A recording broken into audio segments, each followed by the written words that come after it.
नागपूर विमानतळाच्या विस्तारासाठी जीएमआर कंपनीला टाटा कॅपिटलकडून तब्बल ₹2,600 कोटींचं कर्ज मंजूर। युक्रेन आणि रशियाच्या शांतता चर्चेच्या बैठकीत रशियाने युक्रेनच्या ताब्यातील सर्व रशियाचा दावा असलेल्या प्रदेशातून सैन्य हटवण्याची अट मांडली आहे। भारताची नक्कल करत पाकिस्तान सुद्धा शिष्टमंडळ बनवून जगभरात आपली बाजू मांडणार आहे। श्रीहरिकोटामधून PSLV C-61 रॉकेटने उपग्रह प्रक्षेपित करण्यात आला, मात्र तिसऱ्या टप्प्यात तांत्रिक बिघाड झाल्यामुळे मिशन अर्धवट राहिलं।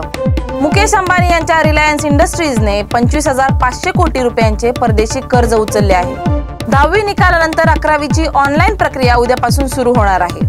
ऑपरेशन सिंदूरबाबत पाकिस्तानला आधीच माहिती दिली असा दावा खोटा असल्याचं परराष्ट्र मंत्रालयाने स्पष्ट केले आहे।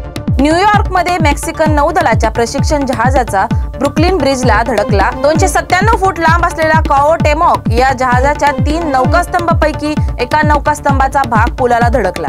समाधान मुंडे व त्याच्या टोळीवर संघटित गुन्हेगारी विरोधात कायदा लावण्याची ग्रामस्थांची मागणी असून सर्व आरोपी अटकेपर्यंत ठिय्या आंदोलन सुरू ठेवणार आहेत। मुंबई सेंट्रल स्थानकावर देशातील पहिलं डिजिटल लाऊंज उभारलं जाणार आहे आणि हे उपक्रम खरोखरच प्रशंसनीय आहे।